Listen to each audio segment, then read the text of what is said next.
Jadi penjara itu ya tidak semenakutkan yang kita bayangkan. Kalau istilahnya menguzlah diri itu kesempatan kita di penjara. Gitu. Apapun jenis sholat sunat sudah kita lakukan di dalam itu. Hafalan pun bertambah, tilawah ngaji kita pun saya alhamdulillah selama 7,5 bulan saya 15 kali saya khatam Quran. Dan saya harap bagi para aktivis yang cinta demokrasi dan cinta negara ini tetap sebagai negara demokrasi Pancasila yang jangan pernah surut, jangan pernah takut. Penjara maupun mati sekalian itu adalah konsekuensi.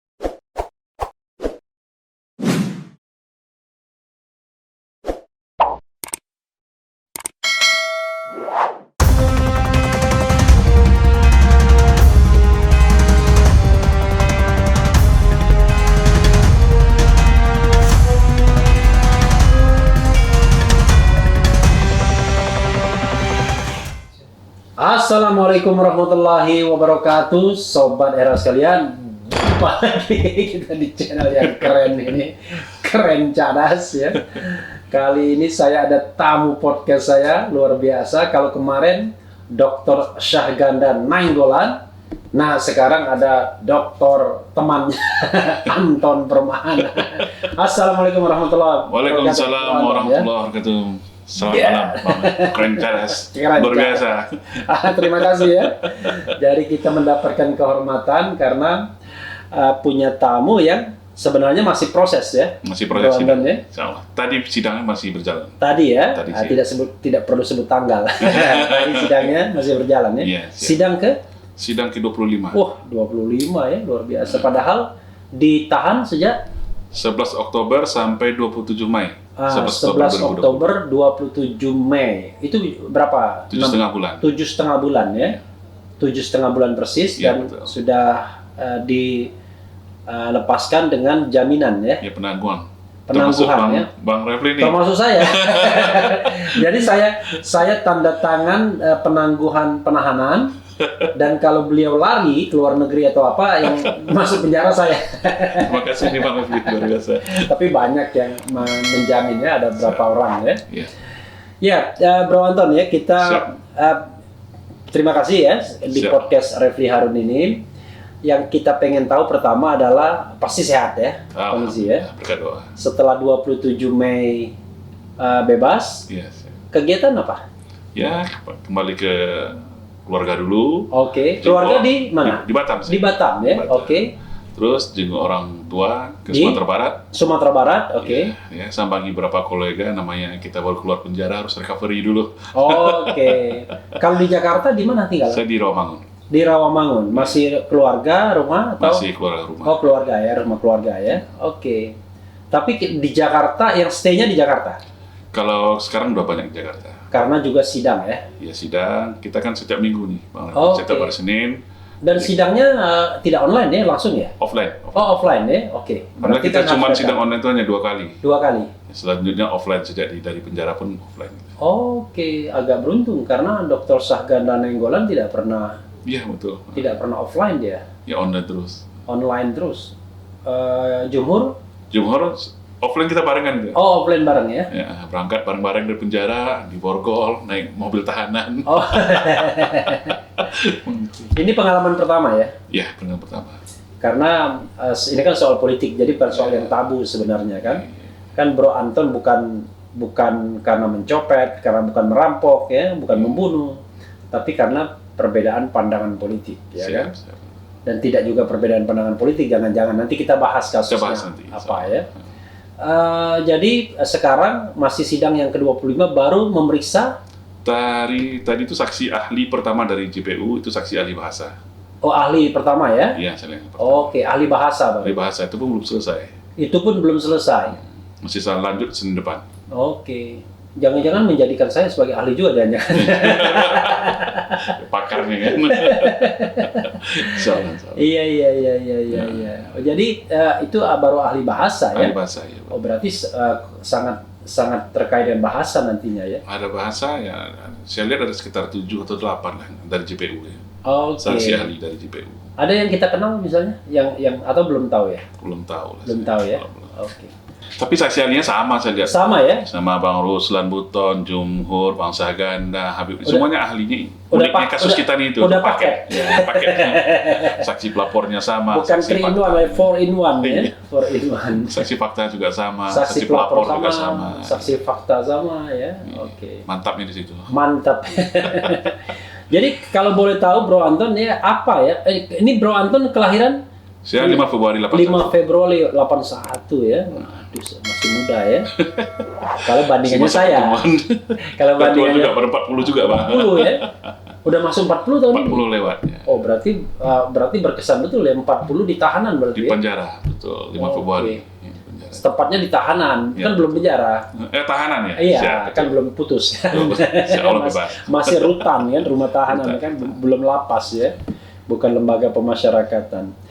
Oke.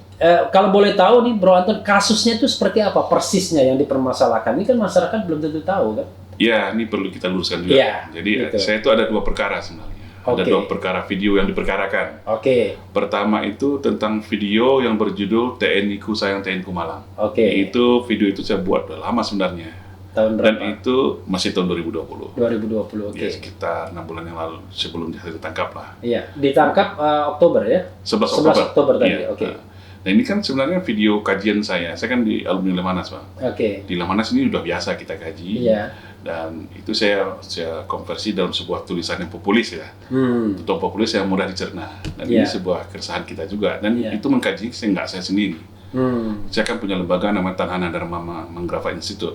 Itu Tahana? Tanhana Dharma Manggrava Institute. Apa Tidak ada kesetiaan yang mendua. Oh, tidak ada kesetiaan yang mendua ya kan? Tidak ada pengabdian yang mendua. Oke. Nah itu motonya Lemanas itu. Oh, tetap istri pertama. NKRI harga mati di Merah Putih. Iya, istri pertama Lemhanas, yang kedua boleh apa aja gitu. Nah Iya. itu kajian kita biasa saya bikin karena ya itu secara struktural, secara normatif ini kajian ini sudah sering disampaikan, tapi kita lihat tidak ada perubahan-perubahan. Iya. Nah coba saya visualisasikan. Hmm. Nah ini kan pendapat kita yang kritisi di situ adalah kebijakan politik. Iya. Kita tidak ada menyinggung di situ nama institusi, tapi kebijakan Iya. politik yang sehingga terjadi Hmm. rivalitas dan diskriminasi lah Iya. terhadap 2 institusi. Iya. Dan ini kan sebenarnya banyak kajian-kajian terdahulunya. Iya. Nah, gara-gara itu saya ditangkap. Hmm. Tapi diberitakan gara-gara Omnibus Law. Oke, iya. good. Nah. Iya. Tanggal 11 Oktober saya ditangkap, tiba-tiba dalam pengembangan kasus dia ambil dari handphone saya itu masuklah perkara yang kedua Hmm. tentang surat dukungan mogok Oke. kami terhadap menolak RUU Omnibus Law. Iya. Nah, yang anehnya video itu saya hanya suara saja di Bang Refli. Hmm. Saya hanya suara membacakan surat resmi Ya. yang mana 2 hari sebelumnya kalau nggak salah itu sudah viral di seluruh media. Di Kompas, Tempo, semuanya memviralkan surat resmi dari kami Ya. Koalisi Aksi Menyelamatkan Indonesia. Dari presidium ya? Dari Presidium ditandatangan oleh Iya. Presidium itu ada Pak Gatot, Pak Din dan Iya. Pak Rahmat Wahab. Iya. Nah, saya hanya membacakan suaranya doang. Iya. Nah, suaranya doang tiba-tiba itu dijadikan perkara yang kedua. Hmm. Nah, itu. Jadi 2 perkara. Nah, di dalam jaksa dijadikan satu Satu bundel. Satu bundel ya. Tapi 2 kasus. 2 kasus ya. Makanya setiap sidang perkara 1, perkara 2 gitu selalu. Jadi perkara pertama itu dikenakan pasal apa? Sama dua-duanya, pasal 14, pasal 15, ayat 1 ayat 2 tentang menyebarkan Ya, berita bohong. Undang-Undang 1 1946 lah Selama ya. ya 1946 itu Dikenakan kepada Bro Anton, Iya. kepada Jumhur, semuanya kepada sama. Saganda, Sama kepada Bang Habib Ruslan Buton, Rizik, sama ya kan? semuanya. Ya. Pada Pak Ruslan Buton, ya. Nah, 14, 15, ya, maksudnya 45, ya, 28 oke. ayat 2 kayak gitu. Jadi dakwaan primernya 14 ayat 1, Iya, betul. 14 ayat 2, Dan 15 ayat 1. 15. Oke. Kalau 15 nggak ada ayatnya kalau nggak salah. Iya, itu tentang ini apa berita yang tidak lengkap ya kalau nggak Iya, salah. satu tentang berita bohong sumber Iya. sendiri, kedua berita bohong sumber dari orang lain, ya. Iya. Tiga berita yang tidak Tidak lengkap. lengkap. Ya.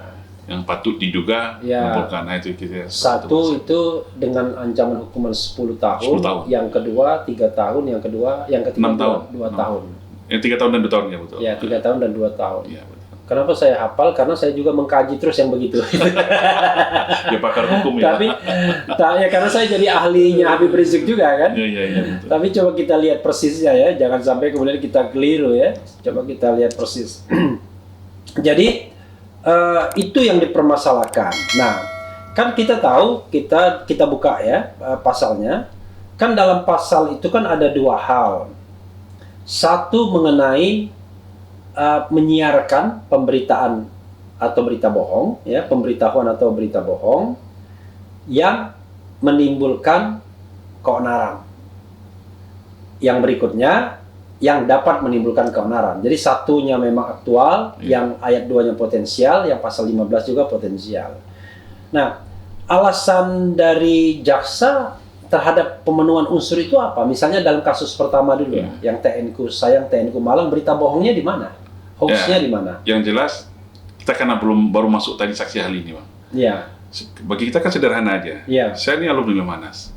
Kita juga ada kuliah lah.